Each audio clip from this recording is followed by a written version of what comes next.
Martes 6 de marzo del 2018, luna llena, San Olegario, Julián de Toledo, Rosa de Viterbo, fiesta nacional en Ghana. Ghana es un país africano que se independizó del Reino Unido en 1957. Un día como hoy, en 1805, Christopher, al mando de tropas haitianas que había invadido el Cibao, llegan a los alrededores de Santo Domingo y toman posesión de San Carlos y de Villa Duarte, antiguo barrio de Pajarito, completando el sitio de la capital guarnecida por franceses a las órdenes de Ferrán.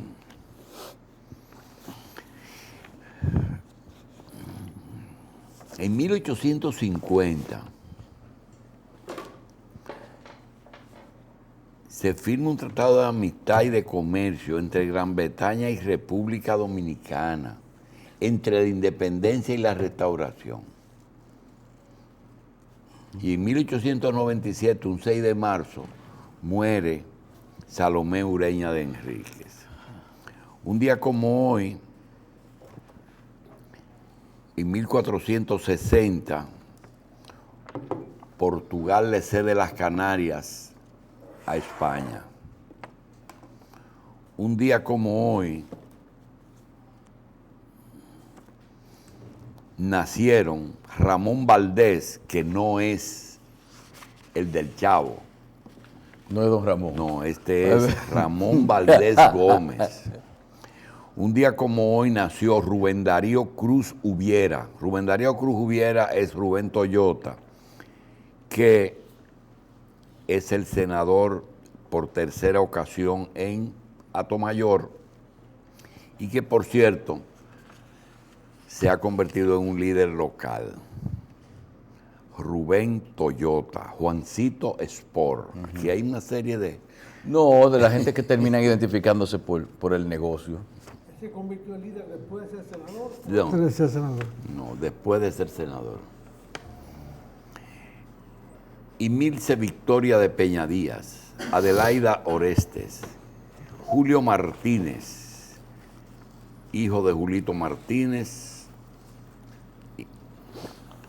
José Ramón Morfe, La Antigua, Randolph Fariña Cavada, Elizabeth Feliciano y Francis Leonel Félix Casado.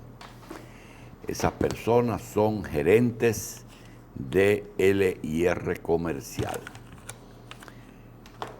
Morfe La Antigua y Fariña en la capital, Feliciano en San Pedro y Félix Casado en Baní. Bien, señores, un día como hoy nació el doctor José Francisco Peña Gómez, uno de los líderes más importantes que ha tenido la República Dominicana sin llegar a ser presidente de la República. Veamos una entrevista con el doctor Peña Gómez en los años 90. Audio. Que presentó un acabado programa de gobierno en el que hubo enfoques específicos para cada uno de los aspectos de la economía y de la sociedad dominicana. Hecho que se debe a que desde hace mucho tiempo, desde que decidimos reorganizar al Partido Revolucionario Dominicano, lo dotamos de un estupendo equipo económico y técnico en el que se dan cita centenares de técnicos, aparte de una comisión económica constituida por verdaderas luminarias jóvenes de la ciencia económica. Y nosotros nos reunimos en mi oficina cada jueves, la comisión económica, para analizar cada problema del país. Y la comisión técnica se reúne cada sábado. Fíjate, este fue mi programa de gobierno de las pasadas elecciones. Fíjate tú que es un libro. Ahí no hay un solo aspecto que no esté enfocado. Pero aparte de eso, Este programa ahora se está poniendo al día porque las elecciones no han comenzado todavía. Y algo que acabo de descubrir es que el doctor Balaguer nos roba las iniciativas, porque varios discursos que pronuncié en mi viaje al este, ya él inmediatamente ordenó la ejecución de cosas que nosotros estábamos prometiendo. O sea, Bueno, porque hay una comisión del gobierno Balaguer detrás de usted. hay que tener mucho cuidado. Pero yo voy a leer esta parte para desmentir cosas que tú has dicho de manera consuetudinaria. Dice, nuestro partido, afianzando los principios universales de la socialdemocracia, mantendrá una lucha incansable por los derechos económicos y sociales del pueblo dominicano, dentro de los cuales se incluyen los consagrados en la Declaración Universal de los Derechos Humanos de las Naciones Unidas, con énfasis en el pleno ejercicio de los derechos civiles y políticos, el derecho a la protección familiar, el derecho al trabajo, el derecho a la alimentación, a la vivienda decente, el derecho a la superación científica y cultural, el derecho a los beneficios médicos a la maternidad, el derecho de los niños al bienestar y a la juventud, a la educación, de acuerdo con sus habilidades y su vocación, el derecho a la seguridad económica para los ciudadanos incapacitados para trabajar por invalidez y vejez, el derecho al retiro por antigüedad en el servicio, el derecho a la propiedad, el derecho a la libertad sindical, la garantía del derecho constitucional, el reforzamiento de la democracia integral con la participación de las agrupaciones sociales y comunitarias en el ejercicio del poder público. Pero esos son los derechos humanos. No, porque este es el preámbulo. No, y el derecho a la recreación, el descanso remunerado. Este es el preámbulo. Ahora, lo que quería ponerte de relieve es lo siguiente. Finalmente consideramos que el actual modelo de ajustes desordenados, con estancamiento e inflación galopante, debe ser erradicado a fin de establecer un régimen de libertad económica participativa de máximo empleo y uso eficiente de nuestros recursos humanos y naturales. El Partido Revolucionario Dominicano considera que el logro de los objetivos anteriormente señalados es imprescindible para crear una sociedad capaz de responder a los cambios éticos, históricos, técnicos y económicos que se presentan como un reto para la humanidad en el umbral del siglo XXI. Ahora, de aquí en adelante comienzan todos los temas de la política nacional. Reforma, democracia y reforma del Estado. La ampliación de la democracia solo será posible en la medida en que se logren crear condiciones para el desarrollo de un Estado moderno y eficiente que permita el funcionamiento de las instituciones. Mira, la democratización de la vida, el Poder Judicial, la Liga Municipal Dominicana, la Junta Central Electoral, el Gobierno Municipal, la modernización del Estado, la Contraloría General de la República, las empresas del Estado, las Fuerzas Armadas y la Policía Nacional, la política de desarrollo urbano, la organización territorial, la política macroeconómica, las políticas de recursos públicos, la política presupuestaria, política de incentivos, política antiinflacionaria, política monetaria y cambiaria, política de financiamiento de la deuda externa, política comercial, política exterior. Entonces decía, bueno, ¿cuál es la política de él frente a Haití? Pero mire, yo tengo una política exterior. Yo lo que quiero es que usted me diga a mí, por ejemplo, un mayor del ejército andaba en la cola de un motor porque lo que gana son 800 pesos. El gobierno de Peña, ¿qué va a hacer con ese oficial para resolver su problema? Jacobo vino ayer y no me pudo decir. Mira así. El Partido Revolucionario Dominicano en estos momentos goza de una credibilidad indiscutible en el seno de las Fuerzas Armadas. ¿A qué se debe? En primer lugar, a que el Partido Revolucionario Dominicano inmediatamente llegó al poder, elevó los sueldos de los oficiales de las clases y los rasos de las Fuerzas Armadas y de la Policía Nacional. Los veteranos de las Fuerzas Armadas y de la Policía que ganaban 30 y 40 pesos, pensiones irrisorias, fueron dignificados, porque lo primero que hizo el gobierno de Guzmán y se siguió haciendo en las administraciones del Partido Revolucionario Dominicano fue elevar también los sueldos de los veteranos de la Fuerza Armada y de la Policía Nacional. Se dotó a las Fuerzas Armadas del Instituto de Seguridad Social de las Fuerzas Armadas y se le dotó con el mejor hospital que jamás han tenido. El compañero Antonio Guzmán se preocupaba inclusive de presentarse inopinadamente, sorpresivamente a los cuarteles para probar la comida y determinar si estaban bien alimentados. Se le compraron 10 aviones, porque no tenía aviones, los viejos P-51. Ahora, si tú me preguntas qué yo voy a hacer con la Fuerza Armada. Bien, el doctor José Francisco Peña Gómez estuvo en la revista cuando estaba en Color Visión, en el momento o en el tiempo que él fue candidato vicepresidencial del PRD en 1994. Eso fue en el 93. El programa se pasará durante el día de hoy, sobre todo en la noche, en la revista, íntegro, porque me da la sensación de que el PRD sigue siendo el mismo partido con sus luces y sus sombras que siempre lo han acompañado. José Israel Cuello está con nosotros y ves cómo está hablando de derechos humanos el doctor Peña Gómez. Doctor. Él dice que Balaguer le robó. Le robó las ideas. Pero cita la Declaración Universal de los Derechos del Hombre, promulgada por las Naciones Unidas. Sí, en Francia. En su segunda asamblea, hay que agregarle, Sí. en su segunda asamblea general que se celebró en París en el 1949, y la delegación dominicana la presidió Balaguer. Y que él lo firmó. Y después se la Sí, robó al PRD. Él era los firmantes de esa declaración. Él firmó esa como representante de República Dominicana en el 46, 49. 49. Y yo he caricaturizado esa situación, porque cuando él vio esa declaración dije, todo esto hay que violarlo. Sí. O sea, él no solamente firmó la declaración, Sino sino que la violó. que la ha utilizado como catálogo para violarla. Sí. Y Peña, Y Peña dice que se la robó. se la está copiando. Bueno, Bien. No, pero lo interesante es que el discurso, la verdad es que él le puso su sello al partido. El PRD, lo que pasa es que eso yo no estoy seguro de que esa es una copia de lo que Juan Bosch le enseñó o de lo que Peña le entrenó. ¿Cuál es el PRD? ¿O ambas penas? No, hay mucha mezcla de cosas. Porque el PRD es una manera de ser. No es un partido, es una forma de vida. Es una forma de vida Sí. que ha permeado a toda la sociedad. Es una, si se quiere, un sino o un nono que lleva a cuenta el país, porque no hay nada de decir. Y es la misma garata de siempre y la misma situación de siempre, ya inoculada en todo el comportamiento de la política dominicana.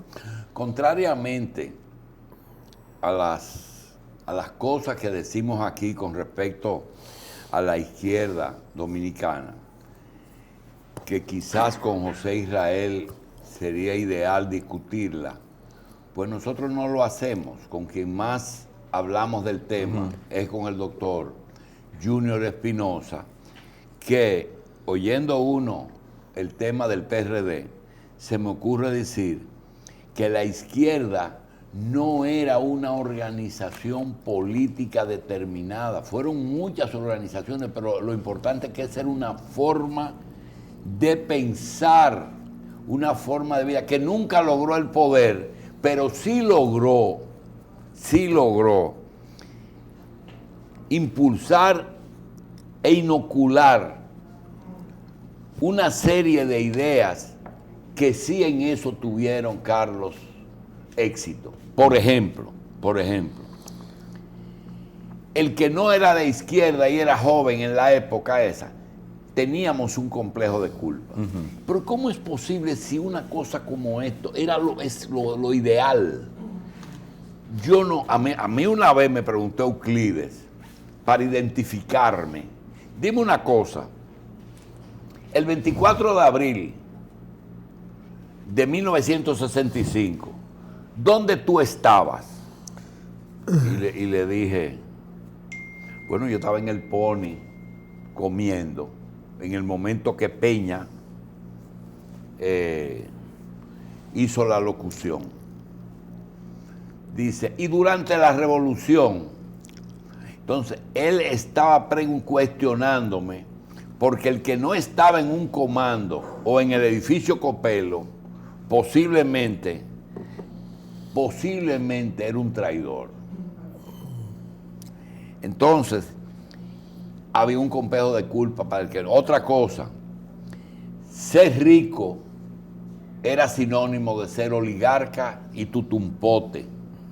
Por tanto, esa era la parte mala de la sociedad. Lo ideal era ser pobre. Entonces, yo creo que ellos ganaron algunas batallas. Y indiscutiblemente que cuando Peña quiso renovar al PRD, no logró que el empresariado dominicano se ingresara. Fuera de 2 o 3 empresarios que desde que llegó Juan Bosch lo acompañaron. No, eso no es verdad. No, Julito, tú no estás diciendo. ¿Cómo es? Peña reestructuró el PRD después que Balaguer se fue a Benidorm. Hizo al PRD precisamente atenuando los conflictos que Juan Bosch había creado con el empresariado. ¿Pero a quién metió? ¿Cómo quién metió? Porque ahí lo que yo veo a Mauri Tabueta, a Mauri Justo, Fafa Taveras, Guayubín, eso fue lo que por cierto el PRD nunca lo fagocitó, Hugo Tolentino, están en el PRD, pero ese PRD no absorbió totalmente esa gente. Ahora, el empresariado sí, seguro, porque hasta un Lluvere, un Vicini, ¿cómo se llama? Ya llegaste. Te dejé discurrir. Sí. Llegaste a donde. Y Rafaelito Perello, dime. Sí. PRD. Sí, es así. Sí, es así. No se fueron y se inscribieron, pero eran más PRD que los que estaban inscritos. Pero claro, estos ojos vieron a Gianni Vicini llevarle el maletín a Peña. Sí, Y uno de los que tú mencionaste ahorita, todavía le dicen come lucha, y ese le probaba los fríos a Peña antes de que se lo comiera. Ya. Le probaba la comida. Probaba los fríos, sobre todo. O los yuyunes, como dicen los capitaleños. Que eso fue lo que tú viste. Pero sí. Lo viste probando un frío. Pero claro. Sí. No, indudablemente que también el Dominican Fiesta, o el Dominican Concord fue testigo también de muchas... No solamente eso, él tuvo la virtud de localizar esos nuevos sectores del poder, muy vinculados a las Fuerzas Armadas. Así. Eso fue, él construyó ese PRD. El PRD, Juan Bosch le dio una carta de naturaleza llevándolo al poder. Juan Bosch le sacó el acta de nacimiento al PRD. Pero el PRD es un sentimiento nacional. Se puede sostener que si Marrero hubiera sobrevivido a Trujillo, era el PRDista. ¿O tú crees que Marrero tenía nada que ver con esa oligarquía que gobernaba con Trujillo? Yo no consigo a Marrero si estaba acompañado ahí, por ejemplo. Doctor, pero... O sea... Y con Trujillo también había esa separación. Pero claro que sí. Claro que sí. Pero es que, óyeme, todavía en los años... Pero siempre pasó, José, porque tú no veías a Peña a Fonbernal reunido con Bella Cámpora. ¿Con Bello Cámpora? En la época, en la era de Balaguer. No, ellos tenían también su... Sí, bueno, pero Balaguer se manejaba con todas esas cosas, sí, ¿verdad? Pero en él. En él. Pero yo no había percibido el asunto. No era posible sentar a Ramón Marrero con Peñavalle. No. Bueno, en el conflicto haitiano, por ejemplo, en el 37, los dos operaron. Mientras Peñavalle decía que esos cuartos nunca se le debían pagar a los haitianos. Sí. Para mantenerlos siempre sometidos a su tutela y a su manejo político, con criterios de los grandes estadistas europeos. Marrero fue y le llevó el maletín a Trujillo y se quedó con una parte. Bueno, entonces, pero usted dice que eso es el PRD de ahora. A mí no me parece que sea el mismo PRD ese que está diciendo Peña Gómez de antes. Y el PRD de ahora o el PRM de ahora. Porque yo estoy viendo que eso, él está hablando de unas reuniones semanales, de algo de disciplina y de propuestas y yo... Mira, espérate. Eso se estructura de la siguiente manera. Tú tienes una candidatura hecha y a esa candidatura concurren muchísimos sabios de la antigua Grecia que están por ahí votados. Yo te aseguro a ti que Peña nunca leyó ese programa. Se lo hicieron. Aquí está el programa. Ya hizo un programa.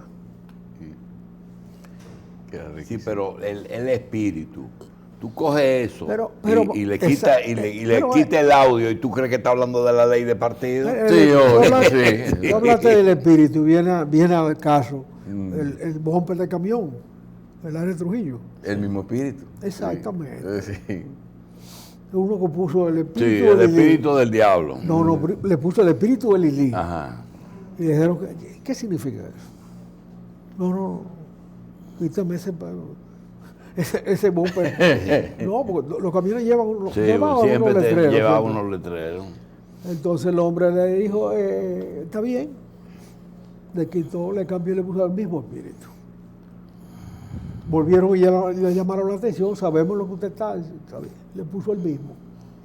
Pues mira, Entonces ese es el PRD. ese es era el mismo. ese era un privilegio que tenían los choferes sobre el camión que ellos manejaban.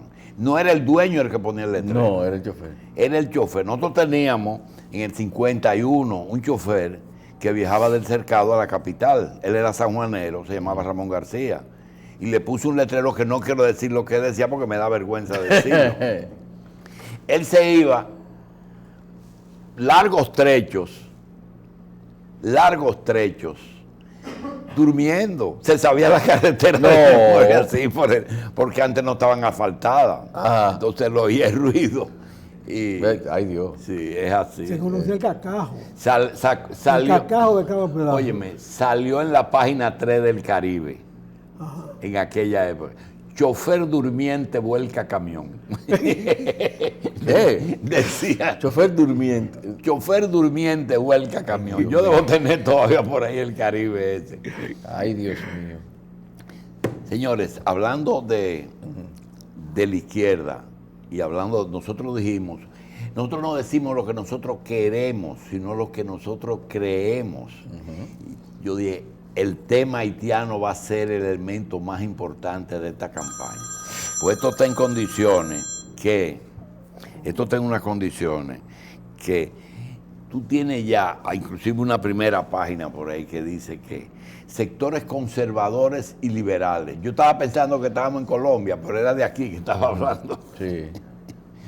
Sí, yo vi esa primera plana y yo dije, pero qué foráneo se ve ese periódico, sí, como hablando de conservadores y liberales. Esto aquí, que han coincidido en la cosa. Óyeme, es un problema que ya va por ahí. Es igual que algo que yo le tengo a José aquí. La izquierda no ha hablado del problema haitiano aquí. La izquierda pensante es el pensamiento y la otra es, no hay una encuesta, ni lo han contado, nadie quiere hablar de eso. O sea, parece que tenemos una invasión peor que la de Palestina. Pero son judíos buenos los que están hablando. Aquí tenemos el experto en comunicación Menahem Blondheim, que observa un panorama pesimista en los medios de comunicación. ¿De qué liga procedes? Con ese nombre. Míralo ahí, Menahem Blondheim. De la costa del Un Pacífico. homenaje De la tú tienes costa del Pacífico, Tú triple A. tienes suficiente. Crisis del periodismo ante cambios tecnológicos amenaza con desintegrar las sociedades. Los jóvenes obtienen sus noticias en Internet, no importa el medio, y apenas usan 2 minutos para informarse. ¿Cómo podrían entender de manera profunda un ambiente político e ideológico en 2 minutos? Tener un periódico cuesta, y si la gente no compra los periódicos y nosotros estamos descubriendo cada vez más que no van a comprar contenido en línea, estos van a desaparecer. Tenemos que experimentar, tenemos que ensayar y tenemos que monitorear porque pueden haber nuevas formas en ese ambiente. Pero eso no se para ahí. Más abajo aparece, jueces deben ser sometidos a un riguroso sistema de supervisión y sanción. No fue ese que lo dice. Es un ex juez israelita dice que jueces deben ser individuos temerosos de Dios. En más de 70 años en la Corte Suprema de Israel nunca se ha detectado un caso de soborno. 2 judíos brillantes. Y aquí se ha detectado alguna vez No. un caso de soborno en la Suprema Corte de Justicia. No. Eso no Jamás. indica que no pase. El problema es que no se detecta. Y sobre la supervivencia del periódico escrito, a mí me parece que más daño le hace al periódico escrito la selección rigurosa de la opinión que participa en ese periódico que la competencia electrónica. Si tú te marginas de opiniones, tú eres que vas a desaparecer. Si tú llenas tus páginas de tonterías, tú vas a desaparecer. Porque es muy fácil decir, me estás rascando los pies una página de internet por ahí que la está leyendo la gente. Señores, que a ti no te pueden leer, lleno de disparate, poniendo fotos tuyas de ti mismo, poniendo fotos de tu novia, poniendo fotos de tu familia. A mí una vez una revista médica que yo hacía de una universidad, me dijo a mí que le escribiera un editorial porque no tenía quien se lo escribiera. Naturalmente yo escribí una nota política. Sí. Y eso se usa como, sin firmar, como los editoriales, pero querían que saliera. No, pero tú eres capaz de hacer un editorial sobre una carrera de carros. Perfecto, pero no es eso, no estoy hablando de eso, sino yo mismo sentía, digo, pues este disparate, que yo escribo, me llamó el doctor Sí, que la dirigía. Sí, escribe la editorial y cierra. Pero ¿qué pasa? Y cierra la edición. Como la edición tardaba mucho y los muchachos que hacían pasantías o residencias necesitaban que la publicación de sus trabajos les sirviera de aval para sus promociones. La oficina mía vivía llena de muchachos, pero, señor, pero acaba de sacar la revista esa que yo necesito eso para presentar un expediente. Digo, pues no me han mandado editorial. Bueno, así se soluciona el editorial. Concho. Naturalmente la revista no tiene ninguna importancia, no sobrevivió, no tiene valor. Uno que escribió un tratado de asma, yo como asmático crónico, sabía más que él de asma. Decía unos disparates espantosos. No por estudio de medicina, yo dije, pero esto hay que le corregía el trabajo de asma. Eso es el descuido de un medio de difusión, es lo que lo mata. Eso murió, porque no podía ser que se editara una revista médica a nombre de una universidad y que la colaboración era de muchachos imberbes que necesitaban una publicación para promoverse. Eso no es una revista científica, de ninguna manera. Y por otro lado, que el impresor tuviera que escribir el editorial. Lo hago alrededor de un hecho vivido para explicar lo que está pasando con la prensa local. No es el internet el que la está matando, son ellos mismos que se están matando. Publicando necedades en la prensa. Bien, señores, quiero darle cabida a una opinión que alguien que nos llama y nos increpa, forma dura, porque entiende que el día de hoy es el cumpleaños del doctor Peña. Nosotros tuvimos la oportunidad de pasar un segmento de una de las participaciones con nosotros. Al final del programa vamos a pasar un segmento más largo. Y nos dice que no es justo que estemos diciendo esas cosas, porque si nosotros estamos en televisión es porque se debe a la lucha del doctor Peña Gómez. Amén, Jesús. El doctor Peña Gómez es un personaje de la historia dominicana que merece ser evaluado y conocido. ¿Verdad? El que tenga otro criterio que lo exponga. ¿Verdad? Sí. Bien, señores. Yo tengo un comentario final que quiero hacerlo delante de José, porque se habla de crecimiento y se está hablando mucho. Ayer hablaba con Félix de Sena, con Junior, de que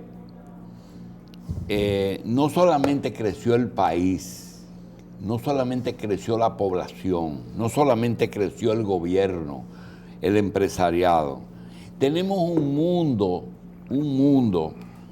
que quizás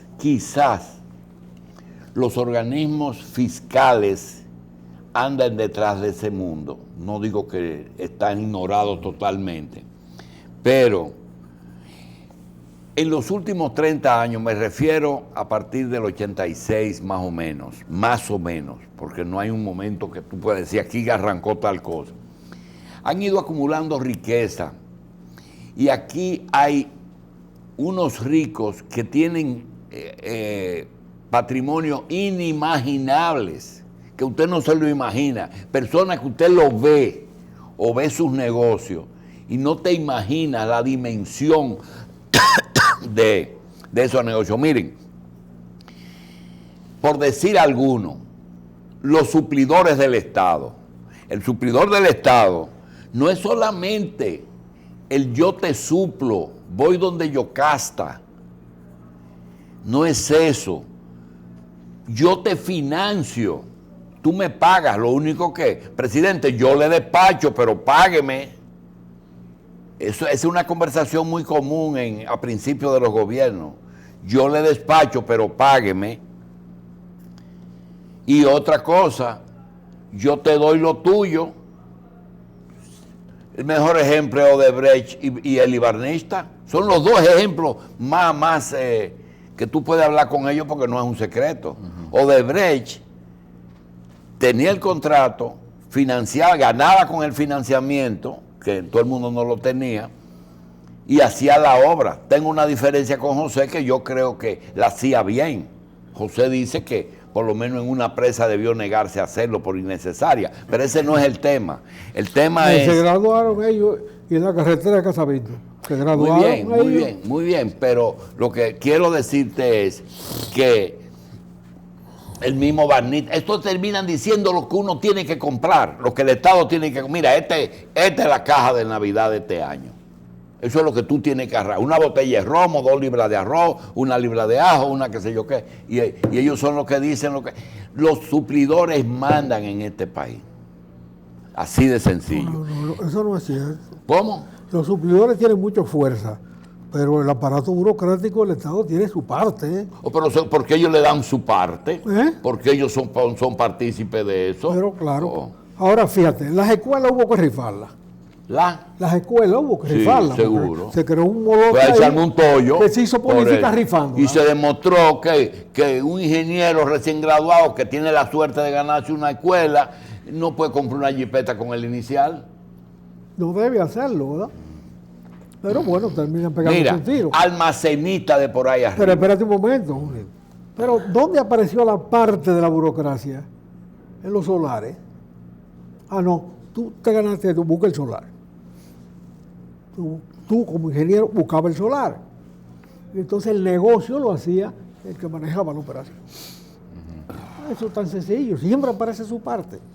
Es una asociación de malhechores lo que hay en el aparato político, administrativo del Estado. Pero es una colusión de claro, estas dos cosas. Pero tú no sabes en la corrupción, lo que han definido la corrupción con más elocuencia son los mexicanos, se llama la mordida. ¿Quién muerde a quién? ¿El inspector de aduana o el que va a pagar el tributo en la aduana y lo reduce? Te voy a mencionar. Un beso en la boca, la mordida esencial es un beso en la boca, los dos muerden. Te voy a mencionar algunas de esas áreas que han subido como la espuma y que están tranquilitos con su saco de dinero, que a veces no tienen ni dónde poner el dinero, porque no lo ponen en un banco porque le dan pocos intereses. No lo sacan para afuera porque tienen que decir el origen. Lo ponen en una caja y quizás algunos se ha abocado a hacer inversión en inmuebles, que es por eso que tú ves que hay muchas construcciones. Y mucho se vende, y mucho se alquila, y muchas torres. Entonces, mira, almacenistas que comenzaron con contrabando, Con contrabando. Nadie que en el mundo ha sido. ¿Vale? Nadie que en el mundo ha sido llega a su destino sin pasar por la aduana. ¿Verdad? Claro.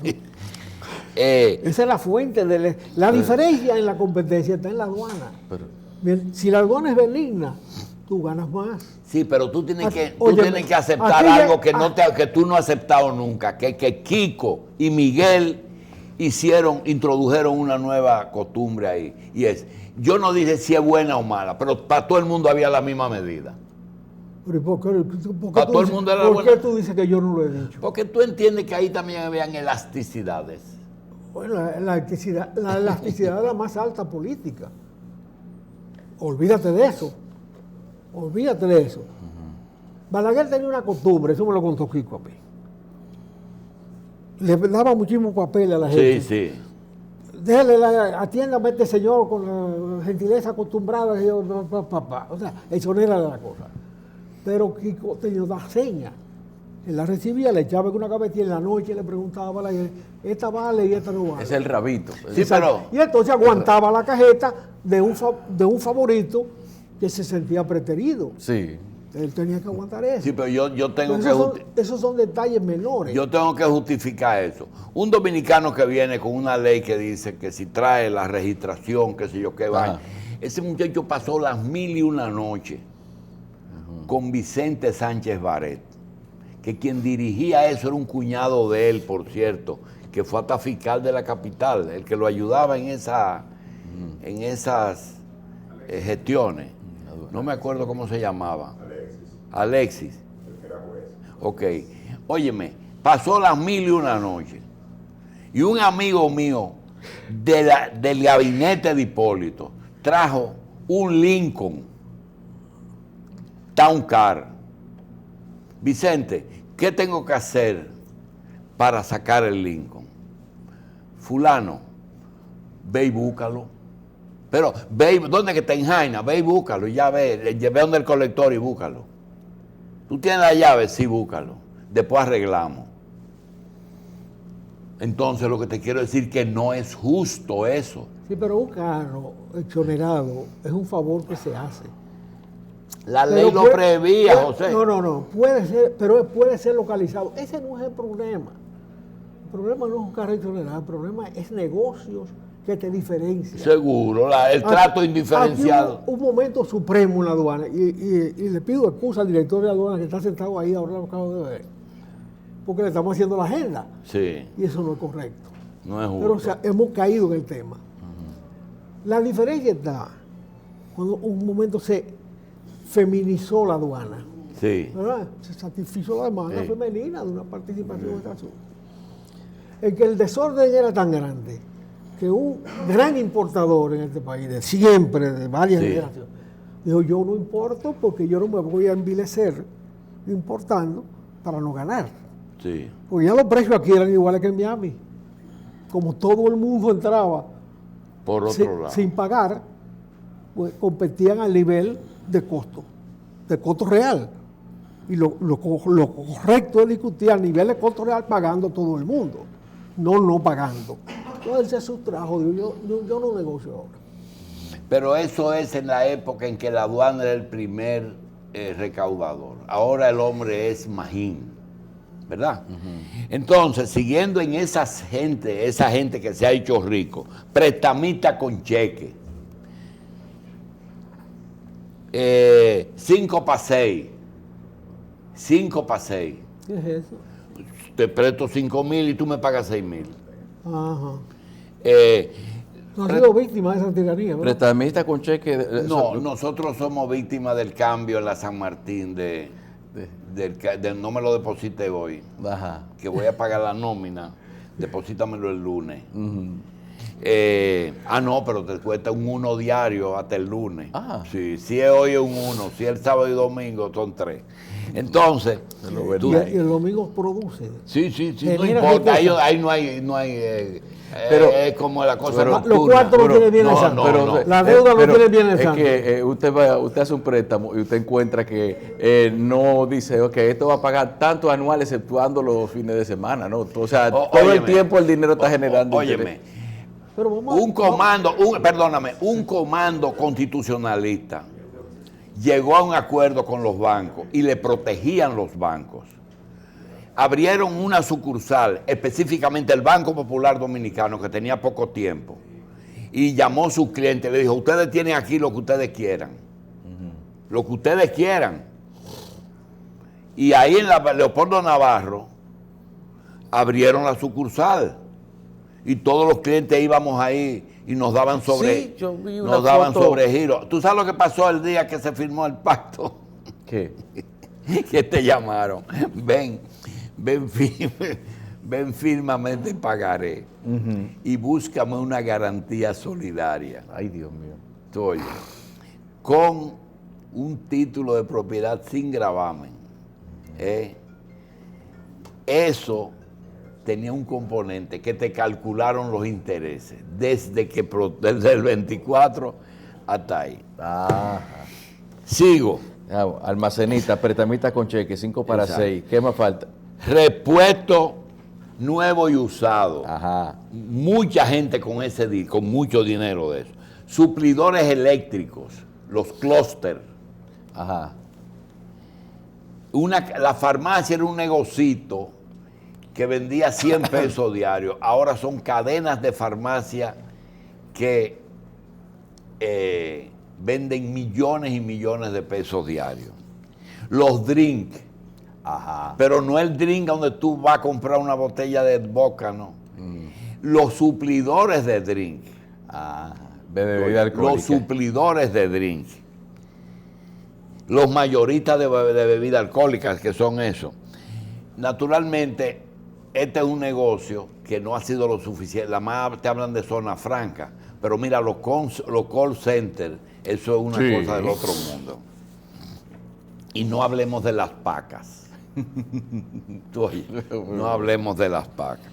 Es una industria. Ese dinero, ¿a dónde va? A los bancos. Muchos ponen una financiera, lo mandan para afuera, lo tienen guardado en una caja de zapatos, lo prestan o lo meten en inmuebles, o todas las penas a la vez. Mire, doctor, hay un negocio que debería... Señor, el presidente de los Estados Unidos, Donald Trump. Sí. Entonces, ¿qué tú quieres? Mire, el transporte, pero también es un renglón con mucho crecimiento y uno dice, oye, entonces uno ya ve que terminan convirtiéndose en políticos, poniendo cooperativa y financiera. Pero también hay transporte, que no solamente transporte público interurbano, sino hay un transporte empresarial y turístico, que también es un gran negocio. Bien. No, Señores, el negocio del transporte es un gran negocio del país. Son empresarios ya graduados en la lucha. Entonces la gente paga sí, pero impuestos. es que el transporte tiene tres condiciones. Mira, para ser transportista, se es sindicalista y además tiene un partido político. Ahí. Hay que tener esas tres cosas. Para cualquier cosa. Pero Esas tres cosas. para hacer doctor, transporte hay que tener eso. Para hacer cualquier actividad en este país hay que hacer todo Hay que eso. hacer las tres cosas. Sí, señor. Pero usted hablaba, doctor, de lo que es ese universo de negocios, y así como uno se pregunta dónde va a parar el dinero de esas inversiones, cómo se reinvierte, también se pregunta cuál es el régimen fiscal que sustenta alguno que sigue o que supervisa las operaciones de alguno de estos negocios. La parte virtuosa en la actividad general del país, si dejan el dinero aquí o lo sacan para afuera.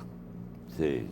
Durante muchas décadas, por razones políticas, por razones de la opción de inversiones, por lo que sea, este país fue exportando renta. Renta que se generaba aquí por la actividad productiva, empresarial, iba para afuera. ¿Cuándo comenzó la fuga de capitales aquí? Siempre, esa ha sido la historia de este país. Pero después del Consejo de Estado. En la era de Trujillo, aquí se En forjaron. la era de Trujillo. Pero claro que sí. La fortuna de Trujillo en gran medida estaba afuera. Y sobre todo en los últimos meses salió hacia afuera. Rentas producidas en el país durante muchos años. Trujillo, de manera virtuosa, invertía aquí. Decía, Sí. mi cuarto donde está mi guardia. Sí. Ahora Trujillo sabía que él moría aquí, que él iba a morir fuera. Y se lo dijo a mucha gente. Pero los otros no. Pero los hijos no. Los hijos sabían que ellos iban a morir fuera, porque no tenían madera para continuar esa situación. No tenían el sustento social, político, coyuntural que llevó a Trujillo al poder. Ellos eran ajenos a esa situación, no tenían arraigo. Ahora bien, hay fortunas familiares aquí. Óyeme, que en los años, cuando los americanos permitieron que algunas familias de aquí, que por razones de origen familiar, tenían vínculos con Italia, con Alemania o con Japón, le soltaron los cuartos. Una sola familia trasladó 76 millones de dólares de Londres, que estaban congelados, a Suiza. 76 millones de dólares del 40 y pico, ¿verdad? Sí. Eso no es cualquier cosa. No, claro. Entonces, aquí hay mucha exportación de renta. Hoy, ¿qué es lo que está pasando? Que mucha renta de esa ancestral está volviendo al país. Yo creí que eso había Porque el sido... país tiene una dinámica de crecimiento muy distinta. Yo creí que la fuga de capitales había comenzado después de la Revolución Cubana, cuando comenzó la narcotraficación. Ese fue un factor. Doctor, Ese fue un factor. Hubo mucha gente que su capital, las empresas la dejaban aquí, pero el capital que tenían invertido ahí lo garantizaban fuera. Por si acaso tenían que salirse. Ese era un factor político. Bien.